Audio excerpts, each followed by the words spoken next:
You know, when Boeing set out to make planes, I think all he was doing was what any other Seattleite does, which is try to go up, try to break through the oppressive gloom that covers this entire region.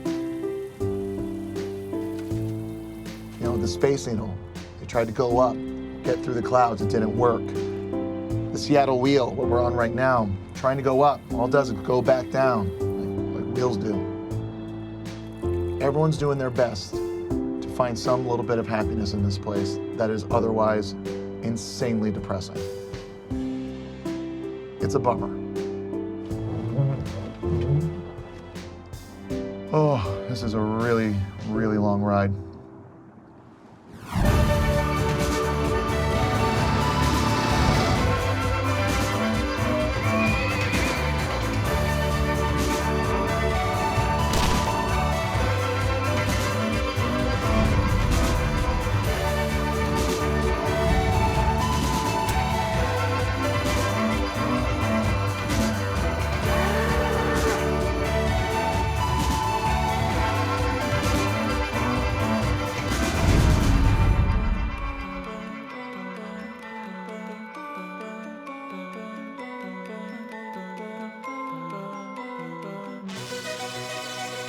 Seattle, otherwise known as North Portland, got its start as a logging town, then quickly became the Shanghai capital of the world. Some years later, it became known as the birthplace of grunge rock. But the city has always been united in its quest for individuality. It's so, free out here. We just all do what we want to do. There's not a standard. People are always trying to express themselves in crazy-ass ways. Once I was arrested for harassing somebody with a ferret because they were ferret-phobic. In their own way, everybody here is just looking for a way to make the best out of an otherwise dreary situation, which has pushed the likes of Jimi Hendrix and those ladies from Heart to rock stardom. It's got rap, it's got hip-hop, Macklemore. I don't want to say Pearl Jam, but I guess I have to say Pearl Jam. Celebrated vocalist W. Axl Rose has been quoted saying, "I really liked the Seattle movement." And you can see why when you walk around the Experience Music Project. It's not just a museum of Seattle's rich music history, but a fully immersive and interactive experience. It brought back so many memories of when I used to play drums in my old band, Destination Nowhere. We were pretty good, and the Weekly Post actually said we were the second coming of the Gym Blossoms. So when I saw two aspiring grungers jamming out, I figured I'd join in on an impromptu jam sesh. Cool, well, I play drums, so I'll get on there. Oh, yeah, I'll just, yeah. I play drums. No. I play drums. Yeah. No, it's kind of my thing. You can play bass. Yeah, play the bass. I don't really know how. Yeah, and everybody knows how to play the bass. It's just 4 strings. It's easy. It's an instrument made for dummies. Sorry, that's a band joke. All right, let's just go for it and see what happens. All right? I'm good. Okay. It felt so good to be playing music again. To quote one of the more popular songs from Destination Nowhere, "The mighty lady of sound has the power to melt your cares away. So jump out into the world of sound." Oh, man. Oh, wow, that was a lot of fun. A couple of things, though. Maybe not, speed up so much when we're playing, and then, we'll try and relax a bit. You should have been following me, but you weren't. Yeah, like that? So you feel it? It is only 4 strings. It's not rocket science. Album name. Just try to do better. Come on. Do better.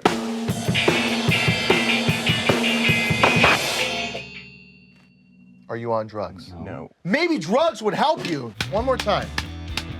One more time, come on. I can really see why Billy Corgan had to go solo. Who? You're saying that to make me feel old, and it's not cool. You were born after Kurt Cobain was already dead, so therefore your musical points are invalid. You were so bad at drums. Are you at all paying attention to what's happening over here? Give me the fucking pick.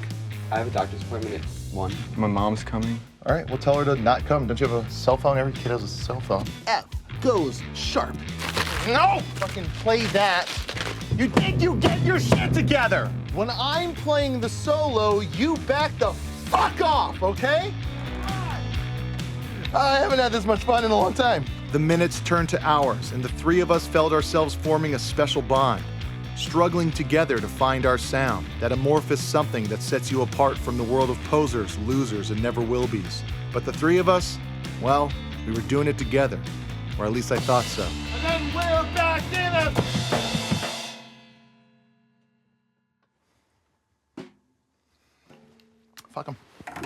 Fuck him, I got this. Breaking through the gray, take one.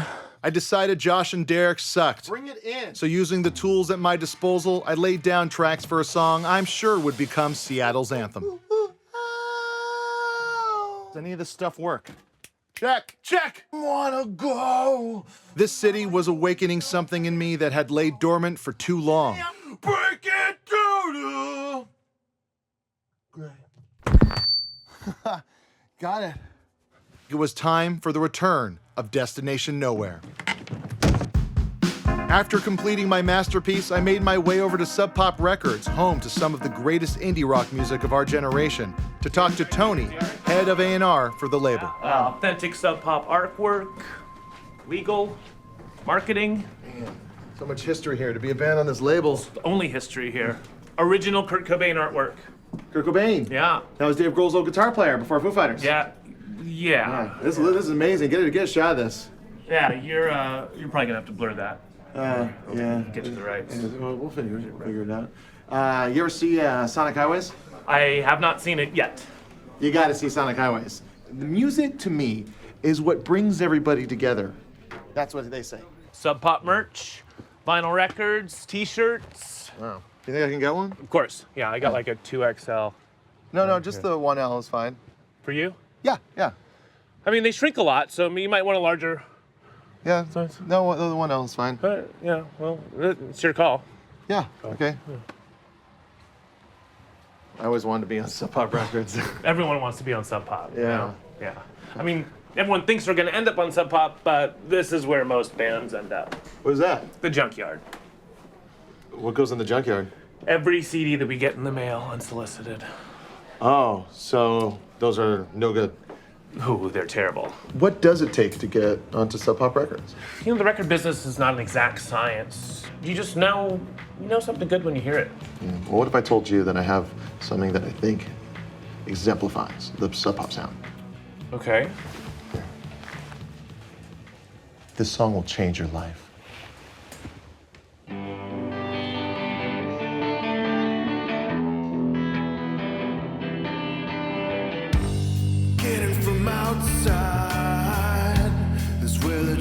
People are able to take a snapshot of important moments in their lives, soak in every last drop. I just wanna break through the gray. I could see in Tony's eyes that that's what he was doing as he listened to my song, Breaking Through the Gray. This is you. This is real. This is your band.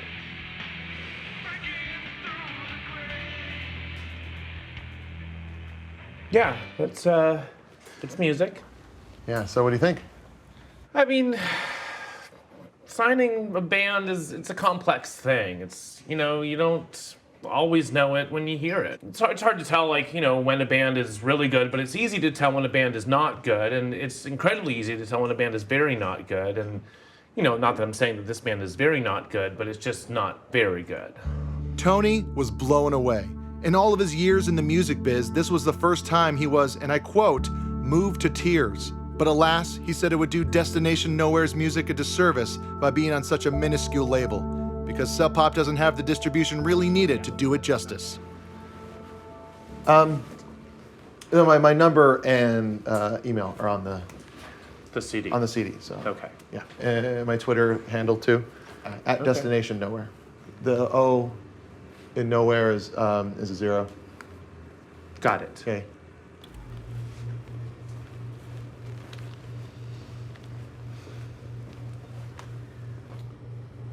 You guys are gonna go, or?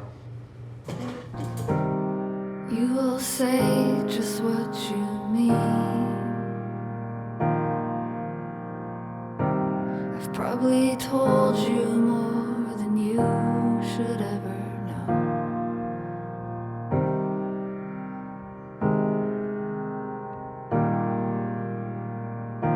When we come back, we check out Seattle's hottest new fish and chips restaurant, Mackerel Moore's.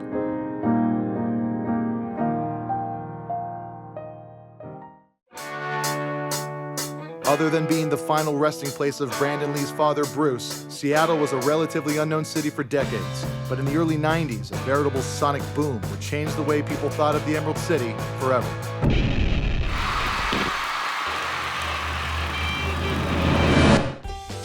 Oh yeah, Frasier. It's a fun little show. Frasier, the half-hour sitcom about a divorced therapist turned radio host set in Seattle. I moved here in '94, right after the first season. I mean, I didn't move here because of the show. I moved here with my job. Cheers, that was must-see TV.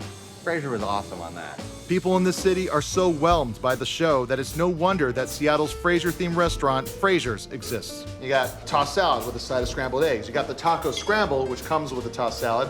You got the toast egg salad scramble, Daphne's Moon, Officer Martin, the Eddie, Roz Doyle Royale, Insane Crane, and then you get a glass of sherry with eggs and salad and soup. Created by Ann Acton, this restaurant is a shrine to all things Crane. Looking at the menu here, it seems that every item is just a variation of tossed salad and scrambled eggs, the food that Frasier sings about in the opening. I mean, it's delicious. Nothing goes with lettuce like egg. What is it about this show, that, and I quote, is considered the most beloved sitcom in the history of television? It's the characters, I mean, Bob Bulldog Briscoe, BB Grazer. May I touch you? No. These are characters that people know, that people love. And it's pretty funny to boot, huh? No. Okay. Frasier's is like Planet Hollywood, but instead of movie memorabilia, it's stuff from an NBC sitcom. Here we have the collar that the second Eddie wore. May he rest in peace. Oh, Niall's handkerchief. He lost it one time. It was a really funny episode. He found it in the end. Frasier had it the whole time? You know the one. It's so funny. No, I just guessed. Looks like somebody's brushing up on their Frasier trivia to wow the owner. I consider myself wowed. May I touch you? No. Okay. This is Kelsey Grammer's wig. He wore it in every episode. It's in his ankle bracelet. Speaking of Kelsey Grammer, I mean, what is his relationship to Frasier's? Does he ever swing by? Does he know about it? Does he tweet it out? He's swung by. I'd say his involvement's been a little cease and desist this far. Oh. But we do have a live feed of actress Perry Gilpin that plays 24/7, round the clock. That's Roz. Does she know she's being filmed? Yes? Mom, can we go home? Who are you dressed up as? Gil Chesterton. Oh, wow, you must be a real big fan of Frasier, huh? Not really. He's kidding. Why don't you go walk Eddie number 13? Okay. High five! Anne assures me Frasier is huge here, and to just ask anyone at FrasierCon, the world's greatest Frasier convention, which she assures me will happen if her crowdfunding goal is met. And that's what it'll look like if we get the funding. Fingers crossed! Anne has found a little bit of sunshine in this dreary place, thanks to one fictional radio therapist. But maybe like Boeing, that's her way of breaking through the gray. Destination nowhere. I'm listening. Well, thank you so much for showing us Frasier's. So really appreciate it. We gotta get going. Well, you're not getting out of Frasier's without the big pièce de résistance. Okay, I don't want to wear that. No, you're gonna wear that. Okay, look who. Oh, Mr. Grammer. May I touch you? Oh, Roz, plug in. Oh, does that feel like scrambled eggs? Oh, yes, it does. And tossed salad. You want to toss my salad? Oh, baby, I hear the blues are coming. Oh my God, this is happening. Okay. Oh, where's the handkerchief? Where'd it go? Niles, where's my handkerchief? Whoa, oh, yeah, where's my handkerchief? Oh my God, this is actually happening. Where's the handkerchief? Okay, you guys have to go. This is actually happening. I've dreamed of this moment for so many years. Plug it in, Roz! Plug it in! If Anne is any indicator, mental health in Seattle is clearly an issue. True, the Pacific Northwest is a beautiful place, but it's a gloomy beauty. And if you aren't used to the clouds, the rain, the gray, it can be a tough place to survive. People are a bit more moody up here. As you can kind of see, it's a little wet. And there's actually almost a culture of moodiness. Maybe the city in the U.S. with the most cloudy days. Do we look depressed? We're not depressed. We're fucking happy. You just gotta learn to love it. I met with therapist Dr. Lewis Chalmers, who shared with me the thoughts on weather and its effects on the brain. So how much does weather come into play when it comes to depression? It's not the weather. That's misguided. Oh, atmospheric conditions can play a factor in it, but that's just one piece in a very complex 1,000-piece puzzle. But what about seasonal weather disorders? Some people tend to get more sad when it gets darker. Well, in my professional opinion, that indicates depression already hovering just below the surface. Interesting. So someone could be depressed and then not even know it. By some people, you mean you, correct? What? It's obvious that you're depressed. Why, obviously? Well, look at you. Your hair, your clothes, your general disposition. You're sloppy and ungroomed. That's a style choice. No one can look at you without realizing you're depressed. But I'm not depressed. I'm doing really well, actually, for your information, you know. My career's going great, and I got this travel show. Travel? Yeah. What do you mean, Jonah, what are you running from? What am I? I'm running from anything. Running from the rain. I always run out of that Seattle rain, right? I think perhaps you're running from your childhood. Okay, got you there, because I had a great childhood. Everybody says that, Jonah. No, I really did. I had a good group of friends, and we were in a band together, and we were really good. Well, there are a lot of depressed people in bands, Jonah. Yeah, okay, maybe I get bummed out sometimes, but I'm not depressed. Jonah, why are you unhappy? I don't know. I don't know. I wasn't. That's it. That's it. Bring it out. I wasn't depressed before I came here. I don't know. What is it about Seattle? No. Where do these gray clouds take you? Nowhere.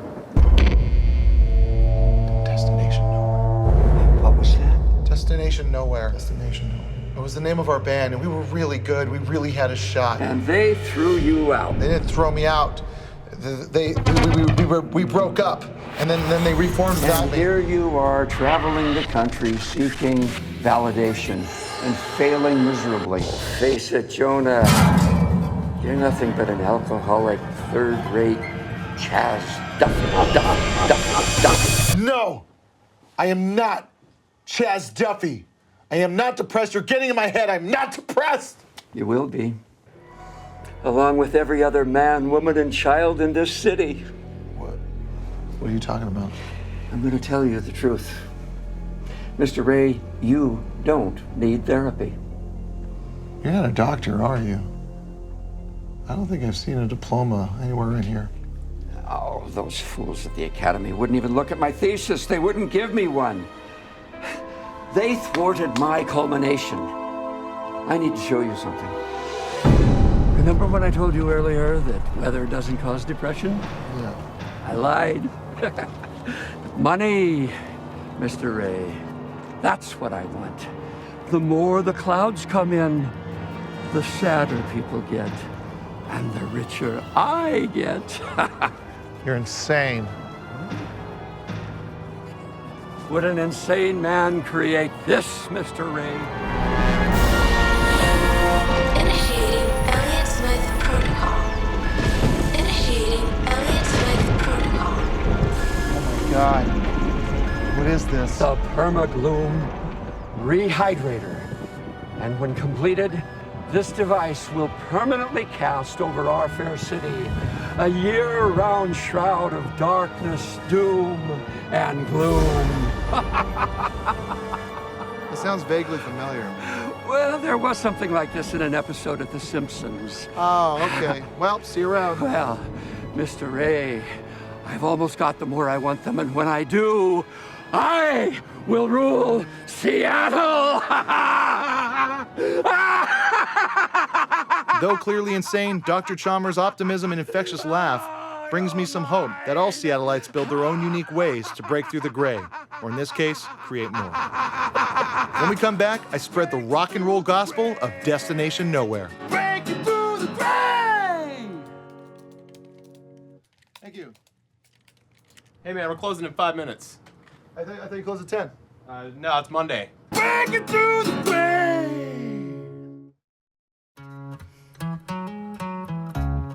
Outside of the Fremont Troll, one of the biggest tourist attractions in Seattle is Pike's Place Market, where people from all over the world come to eat, shop, and take photos of images that are already wildly available on the internet. And one of the market's biggest attractions is, of course, the fishmongers, where dead sea creatures are made to endure one final humiliation before being filleted and eaten.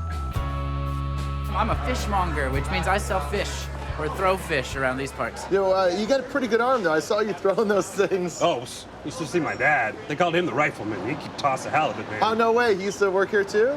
No. He played for Spokane in the big leagues. Oh, no way. Your dad was a baseball player. Yeah, fish baseball. Fish baseball. Early 40s, fish baseball? Oh, man. Look, so it's 1941. America gets sucked into the war. This is how I found out about one of the strangest chapters in sports history. 1941, with the Japanese attack on Pearl Harbor, America was thrust into World War. The entire country rallied behind the cause, and the region's star baseball players all joined the armed services. But young men's lives weren't the only things being rationed. There were no baseballs. Everything, stockings, rubber bands, was being rationed for war materials. Literally, the only thing not being rationed for material was fish. Fish baseball was born. Essentially, it was baseball, in every way, except it was played with a fish. A fish was never predictable. We never knew where it was going to go. Sometimes the third baseman would catch the head and the first baseman would get the body. I mean, talk about an unassisted double play. Fish baseball, like any other sport, had its own eccentric characters. Wiggles Malloy, who secretly used half-alive fish to give his pitches more movement. Kip Gagliardi, who held the record for most dry heaves.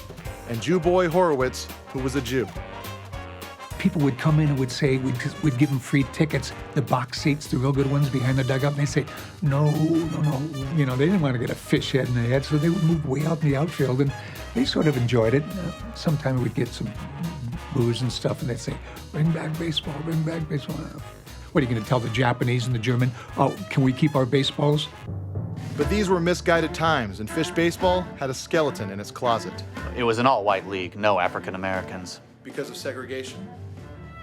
Not exactly. They thought it was dumb. With the terrible stench of rotting fish carcasses baking in the summer sun, fish baseball was failing to draw big crowds.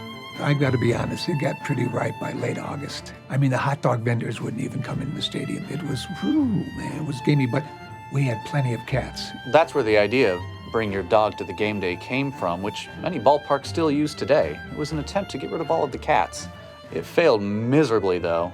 Eventually, they just gassed all of them. At the end of 1945, attendance was at an all-time low. And then, the worst thing happened to fish baseball. The atom bomb. That was the end of fish baseball. It was also the end of 200,000 lives. And fish baseball. With the war over, baseball players and baseballs returned to America's ballparks, and the fishballers struggled to adjust. When you hit a baseball with a wooden bat, it goes really fast. That sucker was flying out. Now what? What are you, crazy? A fish, you could never get hurt. I had a muskie in the forehead, no concussion, no hospitalization. A Rawlings would have taken my head off. I'm thinking, get me out of here. Get me back to fishball. It's a lot safer. I threw in the towel. I cashed it in. That was nuts. The game stuck around in some obscure circles, and it evolved. A version of it became what we know today as ladies softball. The game they loved gone. Many players moved on to other less glamorous jobs, fishmongering among them. Their glorious past but a footnote in sports and fish history. The descendants of the old fish baseball players do their best to honor the ghosts of their ancestors. The game, still sloppy, smelly, and senseless, but the passion is as real as ever. And passion, that's the one thing every Seattleite needs. Passion is the warmth these people seek, be it delusional, retrospective, monetary, or crushing the dreams of the hopeful. All these people are just trying their best to break through the gray in hidden America. You will say just what you mean. I've probably told you more than you should ever know. This was always meant to be.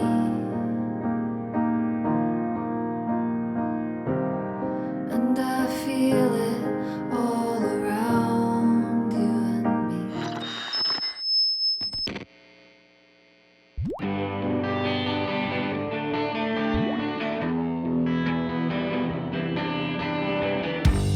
Getting from outside, this weather just ain't enough for me.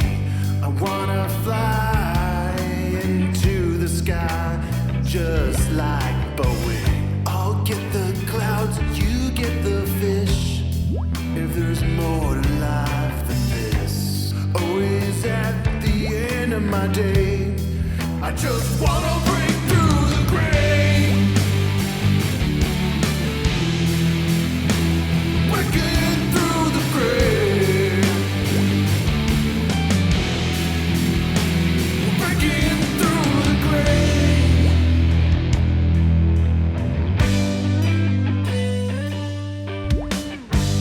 An insider looking out, alienated without a doubt. When destination's nowhere, are we headed towards anywhere at all? We're all lost in hidden America, but my light will show the way.